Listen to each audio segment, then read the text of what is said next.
بەناوی خوای گەورە سڵاوتان لەبێت بینێرانی بەڕێز و خۆشەویست بڕینی لە ساڵی 21 موچە لەلایەن حکومەتی هەرێمی کوردستان نیگەرانی و ناڕەزایەتی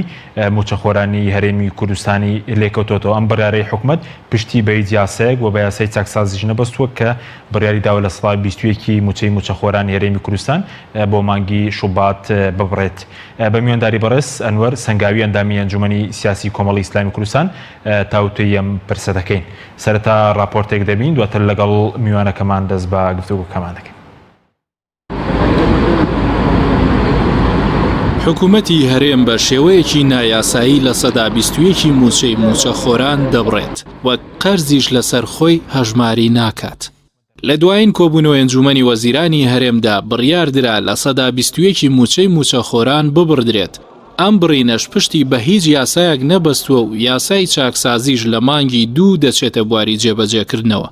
ئاوات شێخ جەناب وەزیری دارایی هەرێم لەبارەی بڕینی لە سەدا 21 موچە لە چاوپێکەوتنێکی ڕۆژنامەوانیدا ڕایگەیاند بڕیارەکە بەرپرسیارەتیەکەی دەکەوێتە سەر هەموو ئەندامانی ئەنجومەنی وەزیران و هیچ وەزیرێک لە دژی قسە ناکات و بڕیاری هەمووان بووە.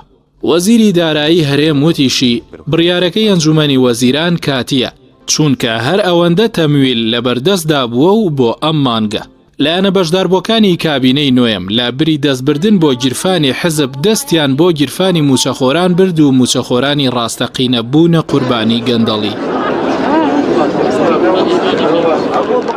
حکوومەتی هەرێم بۆ دابینکردنی موچە و پڕکردنەوەی کورتێنان چەندین ڕێگەی لە بەردەستدا بوو لەوانە نەهێشتنی گەندەڵی خاڵە سنووریەکان و داهاتی نەوت و وەرگرتنەوەی قەرزی حکوومەت لە کۆمپانیاکان بەڵام دوجار بڕینی موچەی هەڵبژارد.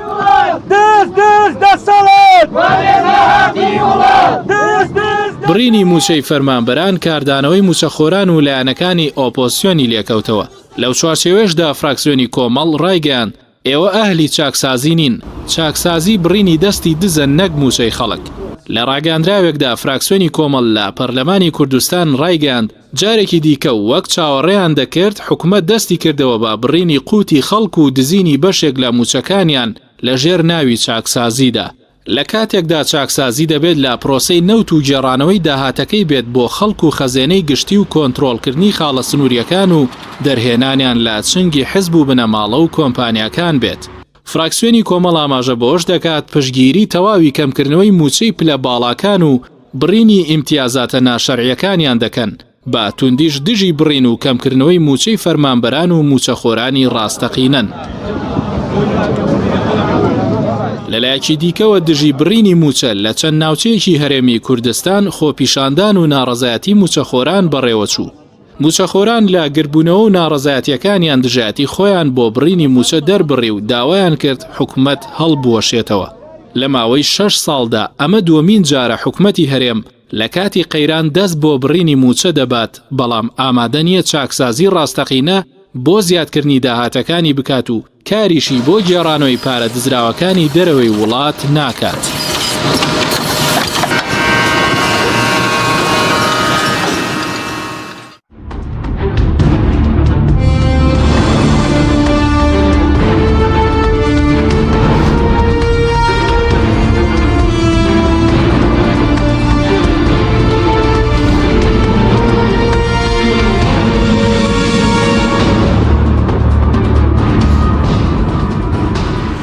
جارێکتر سڵاوتان لەبێت بینێرانی بەڕێز مامۆستان وەرە بەخێر بێن سوپاسان دەکەین. ئەگەر سەرەتا لە مەسلەی بڕیاری حکوومەت دەست پێ بکەین کە لە کۆبوونەوەکەی دوێنێدا بڕیاری داوە لە سەدا 21 موچەی موچەخۆران ببڕدرێت یا وەکو کۆمەڵی ئیسلامی چۆن لەم بڕیاری حکوومەت دەڕوان؟ بەڵێ بەناوی خوای گەورە و میهرەبان زۆر سوپاس بۆ بەڕێستان بۆ جەنابەت کاک حەکیم بۆ ئەم بەرنامە سەرکەوتووەت. ئێمە وەکو کۆمەڵی ئیسلامی کوردستان بە توندی دژی ئەم بڕیارەین و ئەم بڕیارە بە بڕیارێکی نایاسایی زانین. ئەگەر چی حکوومەت دەڵێ پشتمان بستووە بەو یاسا چاکسازی کە لە پەرلەمانی کوردستان تێپەڕێنرا کە دیارە یەکێ لەو لایەنانە یا لایەنە دیارەکانی هەرێمی کوردستان کە معارەزەی و بایکۆتی ئەو یاسایی کرد و دەنگی پێنەدا کۆمەڵی ئیسلامی بوو، فراکسیۆنی کۆمەڵ بوو لە پەرلەمانی کوردستان. ئەم دەستبردنە بۆ موچەی خەڵکە بەڕاستی عیبە، بەڕاستی شەرمەزاریە. لە هەموو دنیا ئێستا هەموو دنیا لە قەیرانایە هەموو دنیا هەموو وڵاتانی ئەوروپیش بە ئەوروپیتەوە بە وڵاتانی شەرقیتەوە بە وڵاتانی ئیسلامیتەوە حتا بە وڵاتانەشەوە کە لە ڕیزبەندی ئەوەڵی وڵاتانی گەندەڵیان کە عێراقێکیشانە کە سۆماڵە کە تووزانم ئەفغانستانە ئەم وڵاتانە حکوومەتی ئەم وڵاتانە کە ئەمە حکوومەتی عێراقی کە ئێستا خۆمان ئێستا ئەوە تا بەردەوام بڕێوەین بەوەی بەغا بەس پارەکەمان باتێ ئەم حکوومەتی عێراقا ئێستا مانگی موچەی مانگی 6 2020 تەوزیع کردو دەستی پێکردووە باشە ئەمە لەگەڵ ئەوەی لە 2014 مە لە قەیرانین لە هەرێمی کوردستان من نازانم ئەو احسایم لە بەردەستانیە تا ئێستا چەندێ موچیان لە خەڵک بڕیوە بە ڕوبع موچە و بە چارەکە موچە و بە موچەی کامل و کە ئەوە بڵێ جەناب ئیعلان کراوە کە نزیکەی 12 ملیار دلارە لە خەڵک بڕاوە ئێستش حکوومەتی عێراق یەک بڕیاریدا لە یەک قۆناغی تایبەتیەوە زان بۆ 1-2 مانگ بوو ئەویش ناوی نابوو پارە پاشەکەوتکردن چکە ئەمانیش لەوانەوە وەریان گرت بۆ 2 مانگ بوو یەکسەر ئەوەشی نەهێڵا پەرلەمانی عێراق بە بڕیارێک یەکسەر وەستانی یەکسەر ئەو قەراری وەستان ئێستش کە ینی من تعجب بکەم ینی ئەم حکوومەتی هەرێمی کوردستانی ئێمە پشت بەچی ئەم بڕیاری دەرکردووە ئەگەر ئەڵێ پشت بە یاسای چاکسازی ئەم یاسایە خۆیان ئەڵێن لە مانگی حوتا جێبەجێ لە یەکی حوتا لە مانگی یەکی حوتا جێبەجێ بکرێ کە هێشتا خەڵک مانگی دوو وەرنەگرتووە کاتێک حکوومەت تا موچەی مانگی حوتدا مانگی حوتی 2020 دا دەستکە بە جێبەجێکردنی یاسا چاکسازیەکە ئەگەر ڕێز لە پەرلەمانەکە دەگری تو هێشتا مانگی دوود نەیاوە وە پشت بەو یاسایش ئەبەسی کە خۆ هێشتا نەخستۆتە حەیزی تەطبیق و جێبەجێکردنەوە باشە باسی دەرماڵاکرێ خۆ لەو یاسایە کە لە یاسای لە بڕگەی 5 جایاڵێ حکوومەت دەتوانێت ئەمەی دەرماڵی موچەخۆران ڕێخاتەوە بە عەدالەت بە دادپەروەری وایە ئەمە عەدالەتەکەیە ئەم دادپەروەری لە کوایە زەحمەت نەبێ ئەگەر فەرمانبەرێکی دایرەی کارەبایەکی لەسەر عەموودە یەکێک بلیتە بڕێ بۆ خەڵک ئەوان خەتوورەی هەیە نییە ئەمەشیان خەتوورەی نییە دەی وەکو هەیەک لێو بڕیون تۆ ئەڵێ بە مطلقی لە 121 نەشوتۆ دەرماڵە باش ینی تەڕوشکە بەیەکۆ سووتان باشە ئەمە ئیستینادەن بۆچی واتە حکوومەت تۆ پشت بەچی بەستووە ئەم ڕێرە داوە باش ئەی نابێ خەڵک بزانێ باشە هەر کەسێک موچەیەکی هەیە بە پێی یاسا بۆی ڕێکراوە ئەگەر هەر کەسێک گڵێ وانە کەواتە وڵاتە فەوزایە کێکێ 500,000 یاسایەگە موچەی بۆ ڕێخستووە کێکێک 600 هەیە کێکی 700 هەیە کێ پەرلەمانتارەکان نازام چی هەمووی بە یاسا تۆ ناتوانانی دەست بۆ موچەی خەڵک بەری تا یاساکە تا دەستکاری یاسەکەیان نەکەی حتا ئەو پاشەکەوتەی کە خولی پێشوش کراوە کە ئەو کاتە ژێمەرەگەڵی نەبووین لە پشتی وەزیرەکانی ئەو کاتەشەوە ئەم خەنگاوی ئەو کاتێمە لە حکومەت بووین بە هەموو شێوتمان ئەمە جائز نییە ئەمە دەستبردنە بۆ ژیانی خەڵک ئەو کاتەش کە حتا نایاناو پاشەکەوت ینی بۆیان هەڵەگرتی بە حساب کە ئێستا ئەمە ئەو ناوەشیان لێ نەناوە ئەمە هەرێ بڕێ و تەواو چاو پێ ناکەوێتەوە قەینا تۆ بەچی بە چه حەقێک کابرا گرێبەسێک لەگەڵی هەیە فەرمانبەری دایرەیەکە گرێبەسێک لەگەڵی دەیەمانی تۆ 500,000 تێ حکوومەتیش ڕازی بووی ئەم 500 بۆ یەکەی بە 300 بۆ یەکەی بە 350 بە پێی چی ئەمە کەڵەگاری لەسەر خەڵکەوە بە بۆ چوونی ئەمە ناوی دەبەن چی بڕین قەرز یاخود بڵێن دزین وڵی باشترین تعریف بۆ ئەمە هەنگاوی ئەمڕۆ حکومەت دزینە ئەمە دەستبردنە بۆ قوتی خەڵک و ژیانی خەڵک باش سەری کە کاک حەکیم سێ لایەنی سیاسی ئەم حکومەتیان دروست کردووە ئێستا کابینەینەوە با بگەڕێنەوە خەڵک زاکیرەی کورد نییە خەڵک شتی لە بیرە ئەگەر خەڵکی ئاسایی لە بیری بچێ خەڵکە سیاسەکان ڕۆشنبیرەکان نووسەرەکان هەموو ئەمانیان لە بیرە ئێمە ڕۆژانی حملەی هەڵبژاردن مالەج بانگەشەی ئەم سێ لایەنە سیاسیە کە چوونە حکومەتەوە چی بوو بۆ خەڵک حتا لە کارنامەکەی حکومەتیش ئاماژیان پێکردووە چییە یەکەم نەهێڵ ئەو کاتە پاشەکەوتە بوو نەهێشتنی پاشەکەوتی موچە باشە گێڕانەوەی موچە پاشەکەوت کراوەکان کوا باشە چارەسەرکردنی کێشەکانی هەرێم لەگەڵ بەغا و بە هەموو شێوە گەڕانەوەی حقوقی میلەتە کوا وردە ئەم بڕیار ئەم خاڵانە کە بانگەشە و خەڵک لەسەر ئەساسی ئەمە دەنگی پێدان هەمووی لێکشانە و لە ئەتا کارنامەکەی خۆشیان بیر نەماوە ئێستا دەسەبن بۆ موچەی خەڵک یعنی تۆ هەموو شتێ بخە ئەو لاوە خەڵک ئیکتیفای کردەوە بۆی تۆ ماگانەیەکی بیتێ سەری کەس دوو مانگجارێکی ژەوی کەس نازانێ ئێستا ژعلانیان نەکرد ئەمە کەیەدەن ئەم لە 120ەکەیان بڕیوە نازان کەیەدەن نەیانیتووە نایشڵێنەوە نەبێمرێت لە خەڵک ئەمە بەڕاستی گاڵتەکردنە مەشاعری خەڵک گاڵتەکردنە بە پرۆسەی هەڵبژاردن بۆ کارنامەی حکوومەت کە ئیعلان نەکرێ شوێ کارنامەیەکی حکوومەت تەنها نووسینێ بێ لەسەر وەرەقە لە مێزێکا فرێدرا بێ ئەمە کارنامە درۆکردنە لەگەڵ خەڵک بۆ تۆیە لە بەردەم پەرلەمان و خەڵکە پرۆسی خۆتە خوێنیتەوە کاکە ئێمە دنیاکەین بە شامی شەریف کووە ئامەیە شامی شەریفەکە خەڵک ئێستا زۆر پڕە زۆر بێتاقەتە و بەڕاستی من ئەلێرەشا حەزەکەم ئەگەر مەجالە بە ئێم قسەیە بکەم ئێمە ئەبێ وەکو جەماوەری کوردستان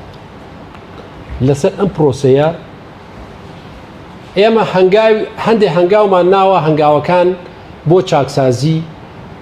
لە هەر قۆناغی بە شێوەیەک بەڵام پێویستە ئەمڕۆ گۆڕانکاری داواکاری لە گاوڕانکاری لە داواکارەکانمانە بکەین یعنی ئێستا هەر کەسێک بڵێ کاکە با ئێمە شۆڕشکەین دژێم حکومەتە ئەمە بڕیارێکی هەڵەیە ئەمە بڕیارێکی هەڵەشانەیە چونکە ئێمە پێویستە دەست بۆ چاکسازی مەدەنیەکان بین مەطالیبەکانمان مەدەنی بێت چونکە ئەگەر بێت و دەست بینە هێزی سەربازی و سیلاح و شۆڕشی چەکداری لە ناو وڵاتەکەمانە بێ بە سووتماک ئەوان لە نەتیجار زەرەر ناکەن چونکە ئەوەندەی وڵاتانی ئیقلیمی و دراوسێ و وڵاتانی دنیا دەستیان لە وڵاتی ئێمە و پشتی ئەم لایەن ناگرن پشتی خەڵک ناگرن لە نەتیجاوەکو سووریای لێ زەحیەی گەورە خەڵکە 7 ملیۆن کەس ئاوارە بووە ملیۆنە کەس کوژراوە باشە زیاد لە 150 ملیار دلار ئەو وڵاتە زەرری لێکەوتووە سۆڵتەکەچ لە شوێنی خۆیەتی باکیشی نییە ئێستا جارجار انتخاباتی شەکا بە درۆ بۆ خەڵک تۆسە چکە وڵاتانی ئیقلیمی دەستخەنە وڵاتانە وڵاتان وێرانەکەن ئێمە ئەبێ ئەمڕۆ مەطالیبەکەمان گۆڕین ئەمە باسی دیموکراسی ناکات ئەم بانگەشەی وڵاتی ئێمە دیموکراسیەت و ئازادینی خەڵک بە ئازادی داوای مافی خۆیکە باش ئەمڕۆ من پێم وایە مەطالیبی خەڵک و جەماوەری کوردستانەوە بێ ئەم حکومەتە ئەبێ بڕوات انتخاباتێکی پێشوەخت بکرێ لە هەرێمی کوردستانە انتخاباتێک سەر لە نوێ با خەڵک متمان چوو ئەم حکومەتە لە یەکەمین هەنگاویە دەستی بۆ قوتی خەڵک برد حکومەتێکی فاشلە فاشلە بەڵێ ئەم حکومەتی ئەعلانی فەشەلی خۆی کرد بەم بڕیارەی هیچ تەبریرێ ناخوا ئەزمە دروست بوو فەرمانبەرێ بۆ زۆر کرد ئەگەر کابینەکانی پێشوو کردیانە ئەعلانیکە بڵێ کابینەکانی پێشوو حسابیان بۆ بودجێ ئەم وڵاتە نەکرد چەندیەتە دەست بە سێقاتی ئەوە مۆزەفیان تەعین کرد با خەڵک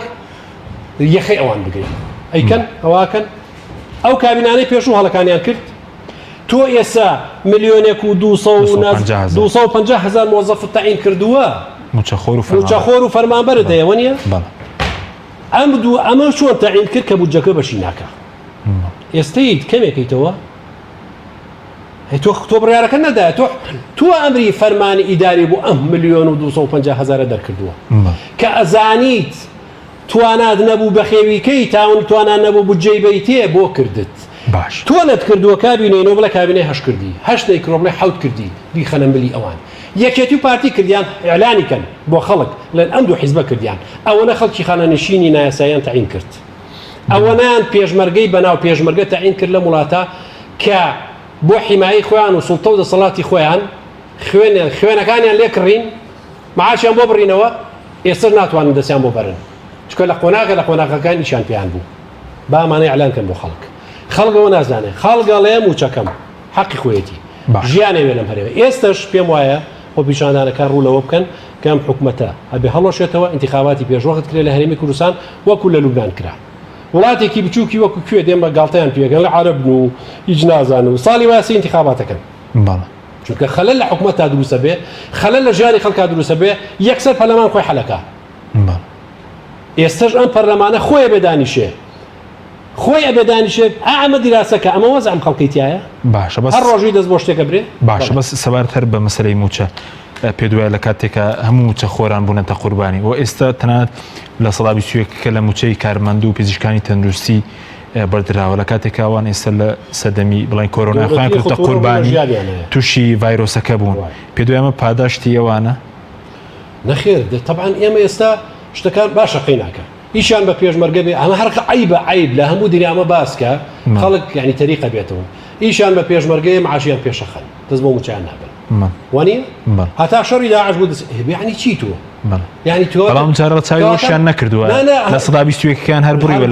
لە کارمەندانی تەندروستی بۆنی شەڕی داعش دەستیان بۆ موچی ئەوانیش برد کەواتە تۆمانەوەکو مرتەزەقە بەکارێنی واگرێتەوە ئێستا وەزارەتی تەندروستی وەزارەتی تەندروستی ئێستا ئەوە وەکو جەناب و باسی کرد گەورەترین فشاریان لەسەرە یعنی ڕوبەڕووبوونەوەی ئەم نەخۆشیەوە تا خەستەخانەکان چۆڵ بووە کارمەندەکان موچیان نادرێت دکتۆر چەند دکتۆر نەخۆش کەوتووە حیاتیان لە خەتەرەوە چی هەلیشیان مردبێت ئەی باشە قەیناکە ئێستاش کە ئیشی بەوەیە وەزارەتی تەندروستیێتە پێشەوە کاتێ بەکتە بکرێتەوە وەزارەتی پەروەردەیەتێنێتە پێشەوە یعنی ئەو شەریحایی کە بێدڕکوداڵە و داماوە و کەس حسابی بۆ ناکە خانەنشینی قورباز دا ناخیرەوەیە قەت ناکرێتە پێشەوە کە ئەوانە خزمەتی ئەم وڵاتیان کردووە بە عومریان بە تەمەنیان لە 63 ساڵەیە خانەنشین کراوە کابرا بە لای کەمەوە چەند ساڵ خزمەتی ئەم وڵاتی کردووە لە یەکێک لە سەرکەکانە ئەمە حورمەتە ئەمە ڕێزە ئەمە وەفایە ئەخرەمە وەفایە ئەمە وەفایە بۆ ئەو تاریخ و عمرەی ئەو دایناوە لە پێناوی قەزەی ئەم وڵاتە لە پێناوی داوائری ئەم وڵاتە لە پێناوی حکومەتداری ئەم وڵاتە باش بەسم بۆ کارمەندانی تەندروستی بەسەر سەر ڕایەوەی کە مانیان گرتووە لە کاتێکە پارەش لە بەردەستدایە و پارەکەیان پێنادەن وە لە سەدا 21 کەشیان پێدەبڕن ئێستا لێدابڕن کە ژیانە کەوتوتەمە ترسیەوە ئەمە ڕەوایە ئەمە پاراشتی ماندووبوونی کارمەندانی تەندروستی و پزیشکانە بە دەرەجە یەکەم زۆربەشی گەورەی لەوانەکرێ و بەڕاستی ئەمە تەقدیر نەکردنی ئیشەکەشیانە یعنی ئەم حکومەتە زۆر سەیرە و تەسەڕوفەکە بێمنەتە لە هەموو کەس بێمنەتە لە دکتۆر بێمنەتە لە دەوائیر بێمنەتە لە مۆزەف بەگشتی یعنی بۆیە یعنی ئەمە ژنەڵێ بەکردەوە ئەمە ژەڵێ بە قسە ئەمە ژنەڵێ بەکردەوەی کە بەکردەوە دیارە یعنی بەکردەوە دیارە تۆ گوێ احتیمام بە ژیانی خەڵک نایی باشە حکومەتداری بۆ چییە حکومەتداری ئێستا خۆ ئەمە من ئەم بابەتە تەخەسوسم تایە نییە ئێستا داهاتیم هەرێمە چییە و لەکوێ و بەڵام ئەوەی ئەوانەی هەلی تەخەسوسم باسێکن کاکە داهاتی هەرێمە زۆرە ئەی خۆ ئەوانەی ژەبێتە سێ لە خۆیان بن باشە کاکە ئەو دوو حیزبە دەسەڵاتدارە چوار کە 2000 کەناڵ نازانم چەند کەناڵتان هەیە چەند مؤسساتی ئیعلامی و مەقەڕاتان هەیە هەرێکی داخەن هەر لەبەر خەڵک نەک زیایەکەن تەحەدای خەڵکەکەن بەو بوجە خەیاڵێش کە لەبەردەستیان هەیە ئەی باشە قەیناکە تو نابێت لە هەندێشتی خۆت بیت دووە لەبەر خەڵک پارەیە کە تێ هەڵەگرتووە حیزب ئێستا لە حکومەتیش دەوڵەمەندترە دەسەڵاتی حیزبەکان هەموو شتێکە سەرۆکی حیزبەکان لەسەرەوە مقەدەسەکرێن ئەو حیزبە دەسەڵاتدارانە ئەوان لێەوە چیان پێ باش بێ ئەبێ وابێ میلەت بەرەو چیە ڕامشکی لە قسەکەی وەک ڕیفراندۆم ئەو ڕیفراندۆمەکە ئیتر میلەت کاکە هاوانمان کرد بۆ خاتی خوا مەکەن کاکە مشکلەمانەیە ئەم وڵاتی ئێمە ڕسمیەتی نییە ئەم هەرێمەی ئێمە هەرێمێکە سەر بە عێراق ئەوش بە 1000 حاڵ اعترافی پێکراوە ئێستا کاکە ئێوە بۆیەن کێشەیە بۆ ئەم وڵاتە دروستەکەن کە خۆتان ناتوان ئیدارەیکەن بە قسەی کەسیان کرد باش باشە بەس سەبات بۆی کەوان دەڵێن ئەمە ڕێکارێکی کاتیە تەنها بۆ ئەم مانگەیە متمانە هەیە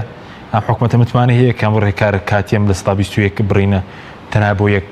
مانگ بێت ئەوەی تەسەورەکرێ ئەم مانگە بەڵێ بۆیە تەنها بۆ مانگە وتوانە تەسەورەکرێ بۆ مانگی دواتر زۆرتر ببڕن دەستکاری زیاتری دەرماڵەکان کەن چونکە احتیمالێک لە احتیمالەکانەوەی لەگەڵ حکومەتی ناوەدیان نەگەنە نەتیجە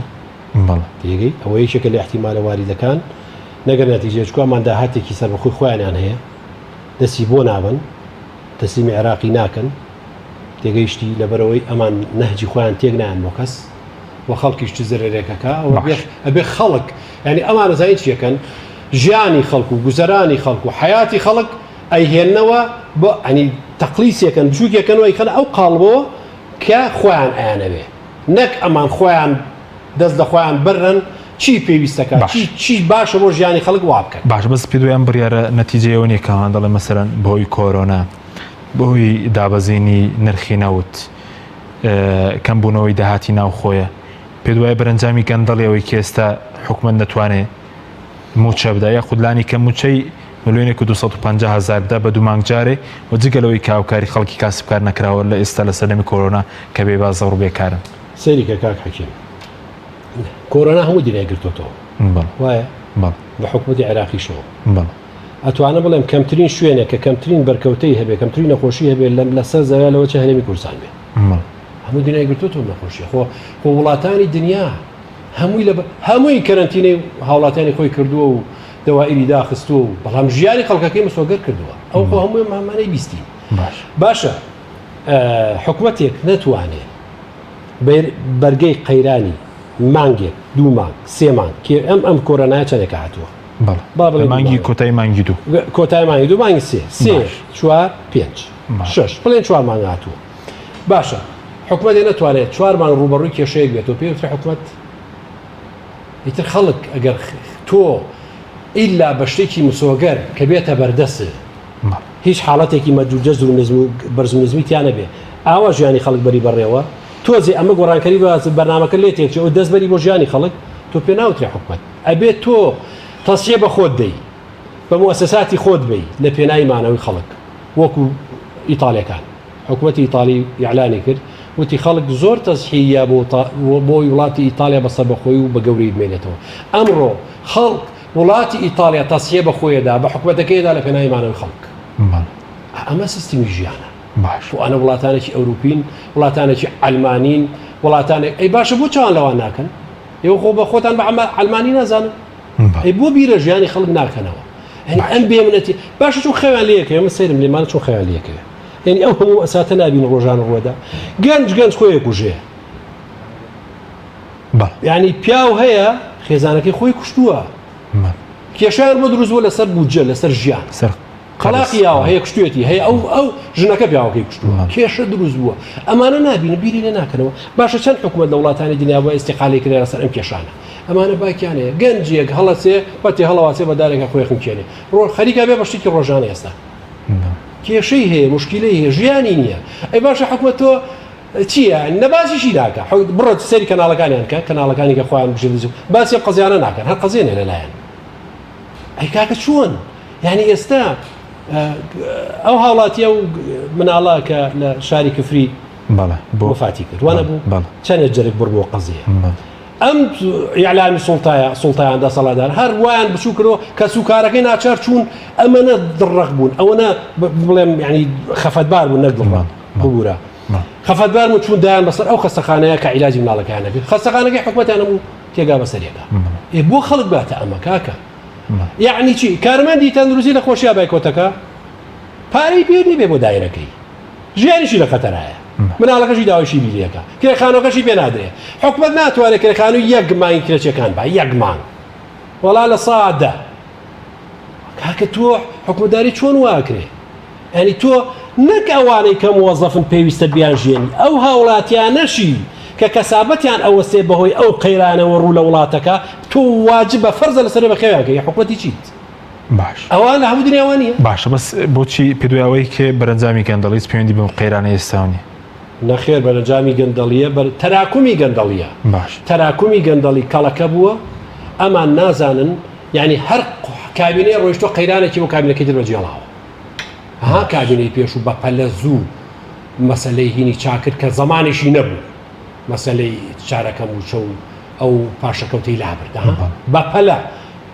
چی کرد ئەوەی چاکرد بۆی لەسەر خۆی لابەرێ اینجا وە کۆمەڵی قەیرانی ترۆ تەسلیمەم کای باش بەڵام هیچیان ئیدانە ناکەن باشە بەس بۆچی لە نێوان گیرفانی موچەخۆر و خەڵکێژار گیرفانی حیزب هەڵبژێترە بۆ چوونی بەڕێز حیزب هەڵبژێدا بڵێن سا لەو بڕینە دەست بۆ گیرفانی حیزب نەبرە لەوەی کە ئێستا ڕوویداوە 121ەکە کاگ حەکیم ئێستا بە کۆمەڵی ئیسلامی حیزبی وەنیە باش لە ساڵی 2014ەوە ئەم حکومەتی هەرێمە بودجەیەکی هەبووە پێشتر بە ئێمەیداوە بە باقی حیزبەکان و بە خۆشیان ینی بودجەکە لە ساڵی 2014 بڕاوە کەیترۆ فەرقی شاسع بوو لە بینی ئەم حیزبانە و حیزب دەسەڵاتەکە هەموو شتێ لای خۆیان بووە ینی تۆ گەر بۆ نمونە ئێمە 300 میلیۆنمان بۆ مانگی بەڵام خۆیان 30 میلیۆن دۆلاریان بووە بەڵەوە پێش 2004 بەڵێ پێش 2000 ینی ساڵی 2023 تا 2014 حیزبەکان بودجەیان بووە 2014 بڕاوە ئێمە وەکو کۆمەڵی ئیسلامی چیمان کردووە هاتووین تەقەشوفمان لە ژیانی سیاسی خۆمان کردووە باش هەیە و نییەم کەناڵەمانەیە هەموو ڕەبەزانێک بانگەشەی خێرخوازانەکەین بۆی شتێکمان بۆ بێنم کەناڵەمان نەوەسێ خۆ هەموو دنیای بینێ باشە هەرچی ڕادیۆ و کەناڵ و مؤسساتی ئێمەیە هەمووی بە داعمی خێرخوایان نەچێ بڕێەوە کادرەکانی کۆمەڵی ئیسلامی کە هەمووی خۆبەخشن لە 95 کادرەکانی کۆمەڵی ئیسلامی خۆبەخشیشەکە باشە خۆمان بچوو کردوتەوە لەگەڵ ئەو حاڵەتە ئیداری خۆمانەکەی چونکە ئێمە نهاتوین بەسەر وەرجی خەڵکەوە بژین ئێمە نهاتوین وەکو حیزبێکی سیاسی بین خوێنی خەڵک بمژین بۆی خۆمان قەڵەوکەین ئەمە مەساتەکەیە بەڵام لە مقابلە لە ساڵی 2014ەوە ئەو دوو حیزبە دەسەڵاتدارە تەقلیساتیان لە چیەکی ژیانی سیاسی خۆیانە کردووە لە مەقڕێکیانە لە کەناڵێکیانە لە موچەیانە لە بودجەیانە نەک ئەوە هەموو شتێکیان لەوە چ دووقات و سێقات کرد زیاد کردبێ بە تەلەڤیزیۆنیانەوە بە کەناڵیانەوە باشە جار یەک شتی تریش قوربەسەریە ئەمەش بەڕاستی جێگەی داخە تۆ بێی تەڕ وشک بەیەکۆم سوودێنی کاکەمە هیچ حیزبێکمان نایە هەمووی وەکو ئەمە خراپە ئەوەش خراپە ئەبێت دەست بخەیتە سەر برین میلەتی واعی وایە ابن قەیمی جەوزی ڕەحمەتی خوای لێ بێ فەرمێکی زیرەکی و ئازایەتی نییە لە بینی چاک و خراپە چاکەڵبژێری چاک و زیرەکی یا لە بینی دوو چاک و خراپە چاکەڵبژێری زیرەکی لەوایە لە بینی چاک و چاکترینە چاکترین هەڵبژێری لە بینی دوو خراپە کامیان زەرری کەمتر ئەو هەڵبژێری خەڵگە بێ وابێ خەڵگەمێ ئەمڕۆ بێ بڵێ بێ دەست تەشخیسی کە ئەوەی تاوانبارە کێیە نابێ بڵێ هەمووی وەکو یەکە کەی وەکو یەکە ئێمە خەڵکی چۆتە وەزارەت و حکومەتەوە هاتووە خۆی قەڵەو کردووە کە سوکاری قەڵەو کردووە چواردەوری قەڵەو کردووە لەسەر سەرەتی سامانی خەڵک ئێمە خەڵکمان خسمەتەوە وەزارەتەوە هەر لە ڕێوە تومانە جارێ بە تەمای ئەو پارەیە نەبی کە ئەداتێ هەمووی بکەیتە گیفانتەوە چونکە تۆ فێری ئەوەمان کردوون کە ئەو پارە و سەرۆت و سامانە هی خۆ نییە هی ئەو جەمع و هی ئەو خەڵکەیە بیگەڕیتەوە نسبەیەکی باشی بەلای کەمەڵە بەڵێ هەمووی پاشان یخۆ ئەرزی واقع کاکە با براوت کە خەڵک ئێمە خەڵکمان بە وەزیر بووە چۆتە حکومەتەوە هاتوۆتە دەرەوە کرێکی بۆ ێستا کرێکیە خەڵک نابێمە ببینێ ئێخاکە یعنی مەبەستمەوەی ئاگارشتان پێدراوە لە وەزارەتانەی ئەگەر گەندەڵیتان ئەنجامدا بە ئێمە ئەگەر کۆمەڵی پێش ینی ئەگەر وەکو هەندێک حیزبمان وەکو کۆمپانیا سیر کردایە باش کۆمپانیا وەکو چی واتە لەکوێوە مەسلحەت بێ بەرە ئەوەوە بڕۆین ئەوەمان کردایە ئێستا ئەندامەکانی کۆمەڵی ئیسلامی لە ڕووی سەرۆت و سامانەوە سەرۆت و سامانی حساب نەکە بەسێ بۆمان نەکردووە چونکە بۆ ئێمە بۆ ئەهداف و ئامان جێک هاتوین کە لەسەر و هەموو شتێکەوە خزمەتی میلەتی خۆمانە بەم پەیامەی کە پێمانشتان خراوەتە بەدەم بەڵام ڕێتەوە لە چەندین محەتاتە ئێستا شوێنی باسکردنی نییە لە چەندین محەتاتە باشە بۆ کۆمەڵی ئیسلامی ڤیتۆی خرایەتە سەر ئەم کابینەی بەژاری حکومەتەکە بۆ خەڵک نابێمە بڵێ بۆ کۆمەڵی ئیسلامی بەس پەرلەمانتارەکەی کۆمەڵی ئیسلامی ئەم جارە لە پەرلەمانی کوردستان لە 4 پەرلەمانتار بەس ئەو پارێزمەندی لەسەر هەڵگیرا بۆ کاکەمە یەشمان پێگەیانون کەواتە ئێمە بەو مەسار و بەو ئیتیجاها ناڕووین ئەوانەیانەوێ بەعکسی ئیتیجا حرەکە دەکەین کە لە مەسلحەتی خەڵکایە ببینی ئێستا شەروایە ئێمە ئێستش لەگەڵ خەڵکاین ئێستش بەڵام خەڵکی بێدەنگی دەڵێن خەڵک ڕخنەی هەیە لە خەڵک بێزارە لەبەرەوەی ئەمان بە هەموو شوێ دەستیان قسۆتە بینەقای خەڵک بەڵام من یەک شتەڵێم بەداخەوە تا ئێستا لە کوردستانە 6 انتخابات کراوە کاک حەکیم 2000 انتخاباتی شارەوانەکان کرا هەم لە سلێمانی هەم لە هەولێر باش ساڵی 2000 شارەوانەکانی کوردستان بۆ حیزبانە دران کە بردیانەوە ئیتر ئەو شارەوانیش خێروبێر هەمووی لە شارەوانیا بوو کەواتە خەڵک پێدان خەڵک بە انتخابات دەوانی کرد بە ڕێیسی شارەوانەکان 2000 2005 2009 2014 2018 6 انتخابات باشە کوردەواری ئەڵێ چی ئەڵێ گەر جارێک فێڵ لێکردم خوا بگرێ یعنی بە مقابل ئەڵێ جارێک فێڵ لێکردم خوا بگرێ بەس ئەگەر بوو بە دوو فێڵ لێکردم خوا خۆم بگرێ چونکە من سببم شەرعیش و ئیسلامیش فەرمێکی یەکو پێغەمبەر فەرمووی صلی الله علیه وسلم مسلمان دوو جار لە کونێکەوە ناگەزرێ ئێمەوە 6 جار گەزرین ئەم 1,250,000 دەنگدەرە یا موچە خۆرە فەرمانبەرە بە هەموو پێوەرە ملیۆنێکی دنیاوە بۆ دوو حیزبە دەسەڵاتدارە بۆرە دەریێنە بەڵام ڕەنگە بەشێکی زۆری پەیوەندی بێت تەزویرەوە تەزویری شەیە تەزویر دەستی باڵای هەیە بەڵام ئەمە واقعە دنیان پێدرا بەسەرتا کۆمەڵگە هەر موچەکەی لەسەر ئەساسی ئەوە بەدانراوە هەیە دەنگ بەوان بە باش ئەمە سەرەکێشەیە بۆ ئەم فەسادەی ئەمڕۆکە ئێمە تیاین بۆی ئەمە جێگەی نیگەرێنێ بێ خۆمان برینارکەین ئەبێ بە خۆمانە بچینەوە سەرزەنشتی خۆمان بکەین هەڵەکانمان لە کوایە چاکی بکەین خەڵک بەعامەڵێ باشە باسی انتخاباتێکی تر بکرێتەوە باشە خەڵگەمەی لەبیر بێ خەڵگەمەی لەبیر بێ ئەمە شوسا خەڵگێکەڵە جا کاکە وازانێ کە تۆ سەبکەی بڵێ کاکە دەنگ بە خەڵکێکی نەزیح بە بەجەریمێ هەمووی وەکوێ کاکە تۆ ئەوە مەکە ئەو قسەیە مەکە ناکرێت تۆ کو پێغەمبەر فەرمێت هەر کەسێ بڵێ هەموو دنیا خێری کیانەمە هەمووی خراپە ئەوە خۆی لە هەمویان خراپترە جا نابێ وابین ئەبێ چاکەکان دۆزینەوە بەڵام نسبەکەی فەرقی هەیە قسەکەش پێی نەکەم بۆ نمونەک تو بگەڕێ یەکێک لە 170 چاکە یەکێک لە 120 تۆ دەنگ بە لە 170 بە باش سپاس دەکەم ناوبڕێکم لێ دەکرێن بۆ لای بەڕست بەڵام بینەرانی بڕست ناوبڕێکی کورت و دەکەڕێنەوە لات تۆپ تاکە بریکاری تۆڕی میدیایی کۆمەڵ بۆ دروستکردن و بڵاوکردنەوەی ڕێکلام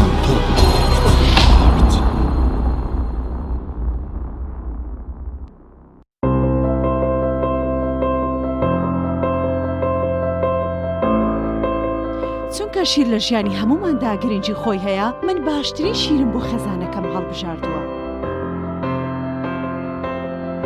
هەموو کات شیری ئاڵتونسا بە منداڵەکانم دەدەم بۆ ئەوەی مێشتێکی چالاک و داهێنەرانەی هەبێت من بە شیری ئاڵتونسا کێک و شیرینی دروست دەکەم شیری ئاڵتونسا ڕۆڵێکی گرنگی لە خێزانی ئێمەدا هەیە 100% سروشتی تامێکی نایە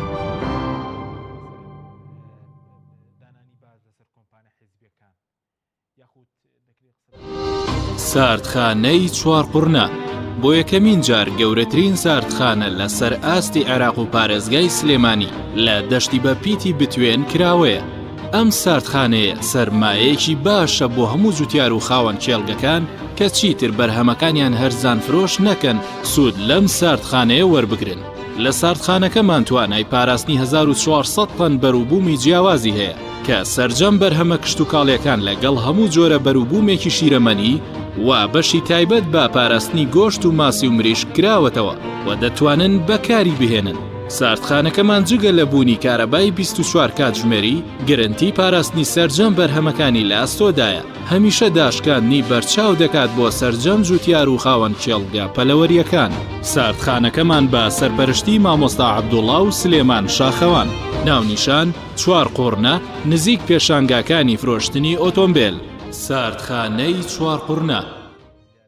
برنجێک بخۆن کە دڵنیابن لەسەر چاوەکەی چونکە تەندروستیتان لە هەموو شتێک گرنگترە برنجی سروشتی شیمال باشترین جۆری برنج لە تەواوی دنیا ئەویش بەهۆی ئەوەی لە خاکێکی بەپیت و جەوێکی شێدار و باراناوی شیمالی ئێراندا دەڕوێت برنجێکی سروشتیە و هیچ مادەیەکی کیمیایی و حافزەی تێکەڵ نییە و هیچ زیانێکی بۆ سەلامەتی و تەندروستی و قەڵەوی نییە بگرە زۆریش بەسوودە پێکاتەوە ڤیتامینەکانی برنجی سروشتی شیمال پرۆتین، ئاو، ڤیتامین ئی، کالیسیۆم، ئاسن، مەگنیسیۆم، مەنگەنیز، پۆتاسیۆم، ڤیتامین B1، B2، B3، B5، B6 واتە ئەم برنجە برنجی کارگەکان نییە خاڵی بێت لە ڤیتامین بەڵکو و چڵتوکە و خۆمان کڕی دەکەین شێوازی لێنانی لەگەڵدایە بۆ دەستکەوتنی برنجی سروشتی شیمال پەیوەندی بکەن بە 070 353 27 27 هەر کات تاقیتان کردەوە خۆتان بڵاوی دەکەنەوە.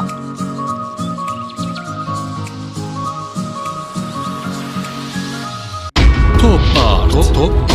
تاکە بریکاری تۆڕی میدیایی کۆمەڵ بۆ دروستکردن و بڵاوکردنەوەی ڕێکلام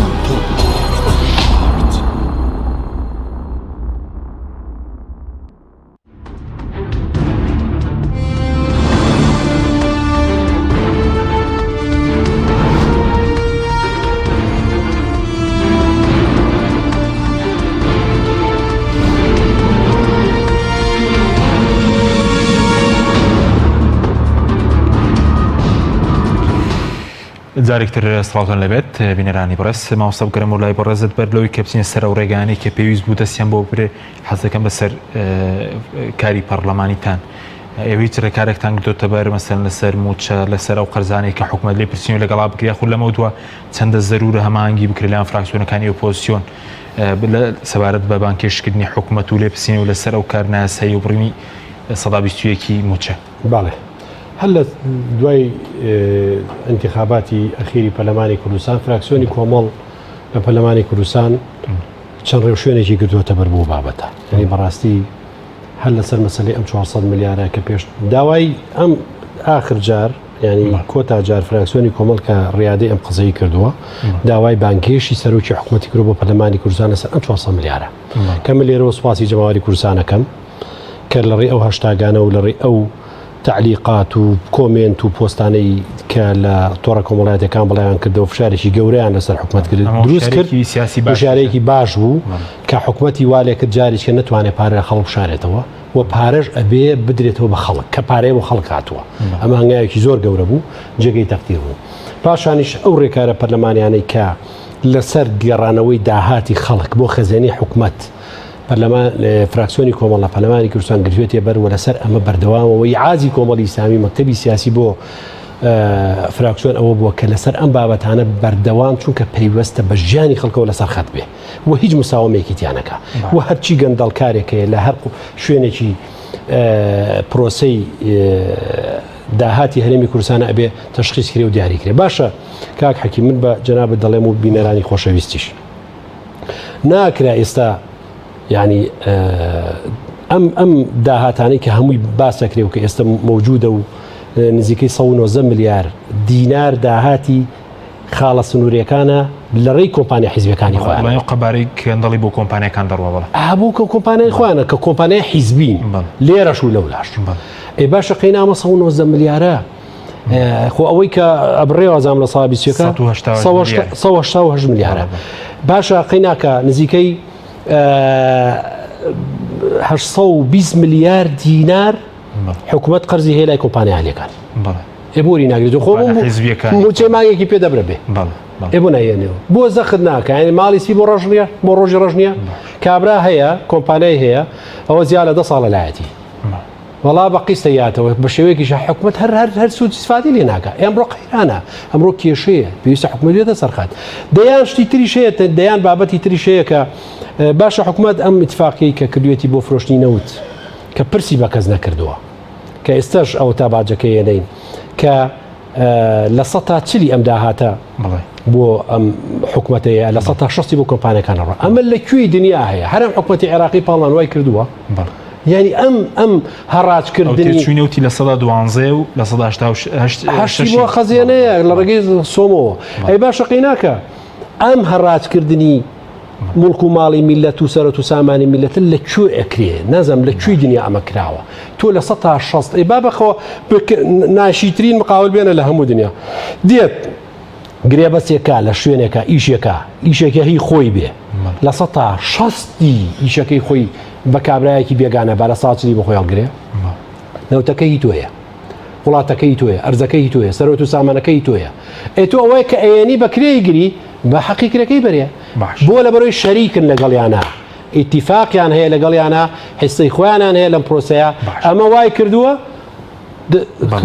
حەقی لە دەڕا لە بری دەستبدن بۆ بڕینی موچە دەکرا لە ڕێی خاڵی سنووریەوە بەڵێ لە ڕێگەی کۆکردنەوەی ئەو داهاتە پەرش و بڵاوانەی کە ئێستا هەیە کە ئێستش کەس لی تێناگا باشە جەنابەت پرسیارێکت کرد لە بیدایەتی بەرنامەکە باشە کەسابەت و پرۆزەی داهاتاتەنە خەزێنی حکوومەتەوە وەستاوە من ناڵەوی داوایرەکانەوە کەرنتینە بۆ چەند هەفتەیە داوام نەبوو یا مانگە داوام بەڵام ئامشۆی مەرزەکان کەسابەت ناردنی نەوت دەرهێنانی نەوت فرۆشتنی نەوت بانزین سوتەمەنی ئەم پرۆسانە هیچی نەوەساوە کە پارەی گەورە لەمانایە ئێ باشە قەیناکە تۆ کە ئەمانەت هەیە ئەمانەی شتەکانی خۆی کۆکەرەوە لە پێناوی خەڵکە کاتیەوەنیە کە پێشتە زۆر پەرلەمانتارانە تا لیژنەی دارایی پەرلەمانی عێراقیش باس لەوە کرد بوو کە چی لە عێراق هەرێمی کوردستانیش بڕپارەیەکی زۆر براوەتە دەرەوەی هەرێم کاتیەوەنیە کە یاخودەوەی کە بەرپرسەکان پێشدایان و لە ژێر زەمینەکانە کاتیەوەنی کە بێڕێتەوە دەرێ بارەوەڵا کاتیەوەیە و کە بەڕاستی ئێستا ئەبوایە یان ێزای چییە فرسەتە بۆ خەڵکێک ئێستا مێژووە بۆ خۆی تۆمارکە حتا ئەوانەی ڕابردوی خۆشی تاوانەی کە زیشیان ئەوانەی زیشیان کردووە بۆ زیەکت کردووەم ڕۆ بێنەرەوە بڵێ میلەت من زیم کردێتان وەڵڵا گوڵبارانە دەکاوە میلەتە وەڵڵا ئەوەی کە ئەترافە هەڵی خۆیەکە فەزیلەیە گەورەیە بۆی گەورە ئەبی لای خەڵک خۆ بە بچووکی مێڵەرەوە پەرۆت و سامان هیچی بۆ نایڵێتەوە ئەمڕۆ وەرە فرای خەڵکەوە یعنی وەرە کاکە خەڵکی شەرەفمەندی ئەم وڵاتە خەڵکی بە شەرەفی ئەم وڵاتە چه هەڵوێستێکیان بوو لە کەرەنتینا بۆ بەدەمەوچوونی خەڵکی فەقیر باوەڕکەن ئەوەی خەڵکی فەقیر ڕێکخراوە خێرخوازیەکانی ئەم وڵاتە و بە تایبەتی ئیسلامیەکان و بە تایبەتی ئەوانەی کۆمەڵی ئیسلامی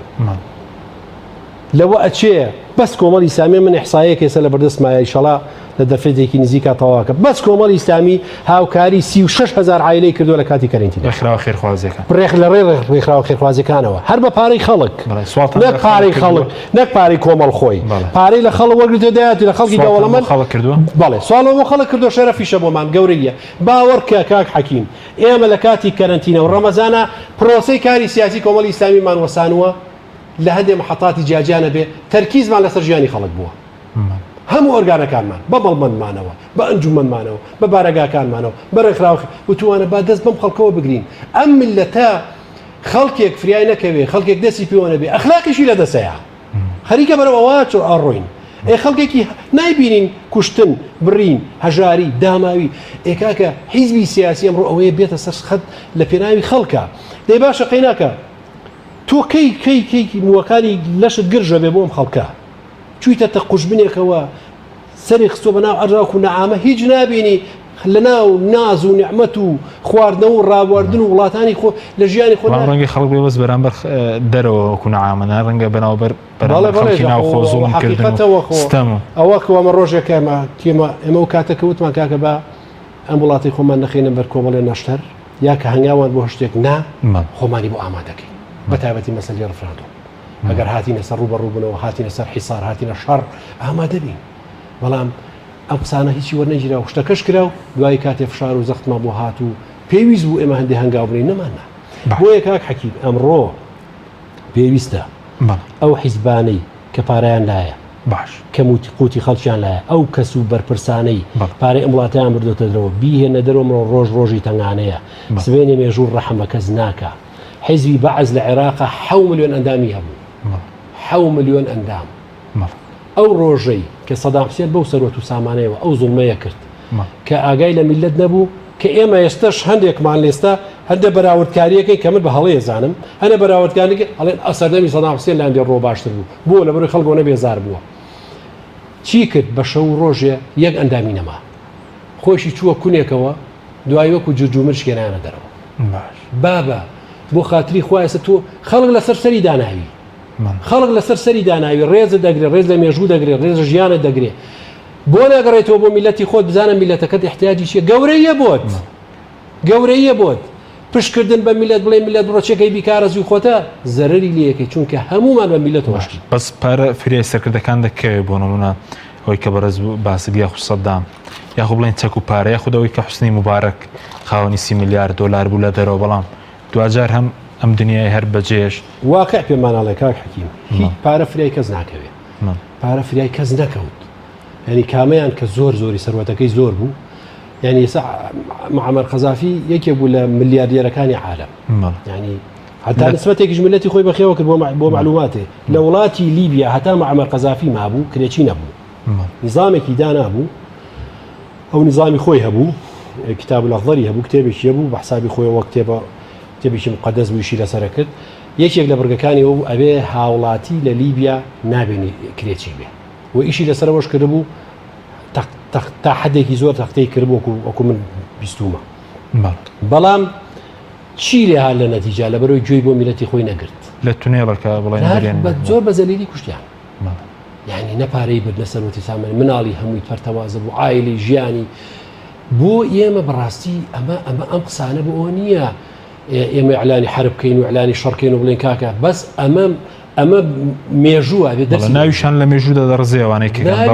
ڕسوایی ئەمێنێتەوە یان ئێستا زین العابدین علی هەلە وڵاتێکی خۆشیانە مرد ڕای کرد بە تیارە لە یەک وڵات نەبوو مەتاری بۆ بکاتەوە دابەزێ دوایی لەلایەن سعودیە و ئەوانەوە مەتاری جدایە مەکرۆ داوەزیە هەر لە وڵاتی جدا بە سەرکزی مرد کەس هەر نەیزانی چۆن مرد چ سەعاتێ مرد کێ چوە سەر قەبرەکەی وا بە ڕسوایی مرد کاکە بۆ لە خۆمان بکەین ئێمە چییە ینی ئێمە بەڕاستی با هەمومان بسووتێن لە پێناوی میلەتی خۆمانە باش ئەگەر حیزبی سیاسیمان دروست کردووە حیزبی سیاسی ئامانجی خزمەتکردنی خەڵکە بۆ خزمەتی پێشکەشکردنی پرۆسەیەکی سیاسیە بۆ پێشکەشکردنی باشترین خزمەتگوزاری بە خەڵک باشترین ژیانی سیاسی بە خەڵک باشترین ئەمنیەت باشترین خۆشگوزەرانی ئەم بۆ ئەمەیەتە پێشەوە تۆ حیزبەکەی تۆ بێ نەوەڵا هەرچی خۆشیە لە خەڵکی وەرگێتەوە بیوا بە خۆی ئەمە حیزبە ئەمە یامۆتەکەیە ئێستا ئێمە کۆمەڵی مۆتەکە بەسەر دڵی ئەم خەڵکەوەیە بۆی خەڵگەڵە بێ هەمووی لاچێ هەموویە بێ لاچێ چونکە بۆ ئەم مۆتەکە سەردڵی گرتووە ژیانی تاڵ کردووە. باش ئێستا کاتمە زۆر کەمەوە سەبارەت بەوەی کە توێژ هەیە لەگەڵ بەغداد ئێوە کۆمەڵ ئیسلامی پێتان باشە لەگەڵ بەغداد ڕێکۆن بۆ چارەسەری کێشەی موچە کە چەندین ساڵە ئابووری بڵێن بەناوی ئابووری سەربەخۆ نەوت دەفرۆشن و شکستیان هێناوە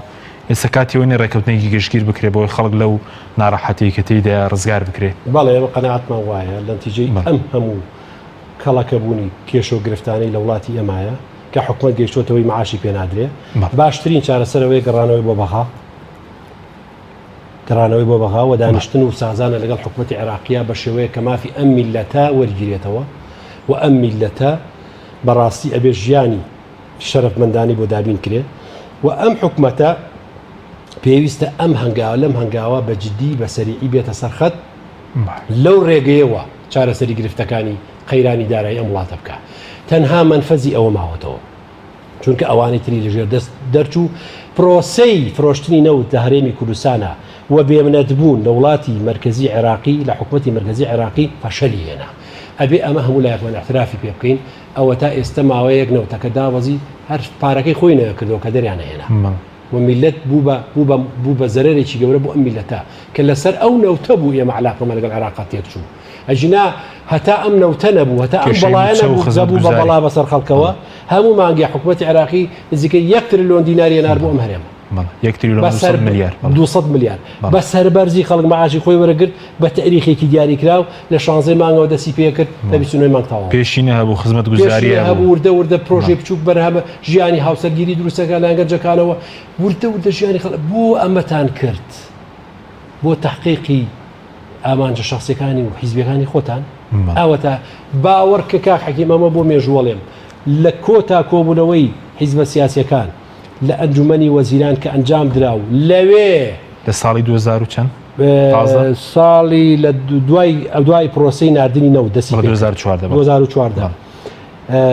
حیزبە سیاسیەکانیان بان کرد ئێمەش لەسەر ئاسی کەسی یەکەم جەنای مامۆساعلی باپیر وەفدێکی مەکتەبی سیاسی لەوێ بوون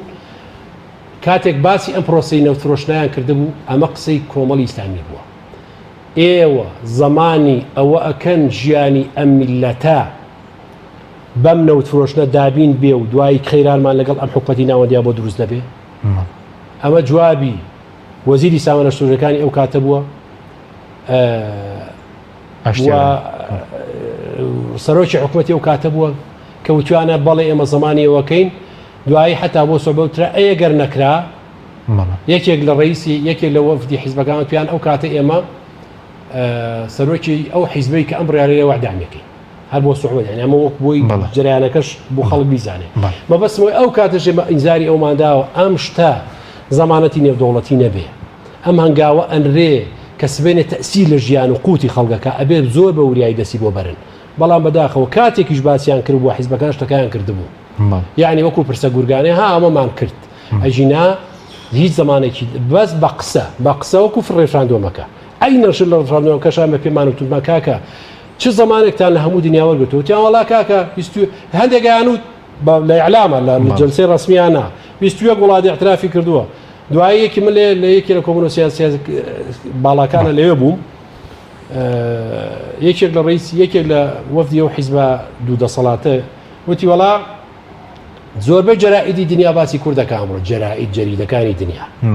ئەمە بە زەمان نەزانن ئێوە جەریدە لە دنیا باسی وەکە جەریدە بۆ حەدەسی ساخین و گەرمەگەڕێ ئێمە حەدەسێکی گەرمە ئەمڕۆ کێشەیە لە هەرێمی کوردستان دووزە لەگەڵ حکومەتی ناوەدی و لەگەڵ تورکیا و لەگەڵ ئێران و لەگەڵ سووریا و لەگەڵ چیە ئێوە باسەکە ئەمە زەمانەتەکەتانە باوەڕتان ێسەر زەمانەتانە بۆ ئێمەوتمان کاکە ئەمە مەکەن ئەم هەنگاوە منێن بەڵام سبەیەوەشمان پێ مەفرۆشنەوە بڵێن وەڵا کاکەمان لەگەڵ سەربەخۆنین سپاس دەکەم زۆر سپاس بۆ بەرز مامۆستا نور سەنگاوی ئەندامی ئەنجومەنی سیاسی کۆمەڵی ئیسلامی کە لەم بەرنامەی لەگەڵمەوە سپاس بۆ بینەرانی بەڕێز سپاس بۆ هاوکارانم خواتان لەگەڵ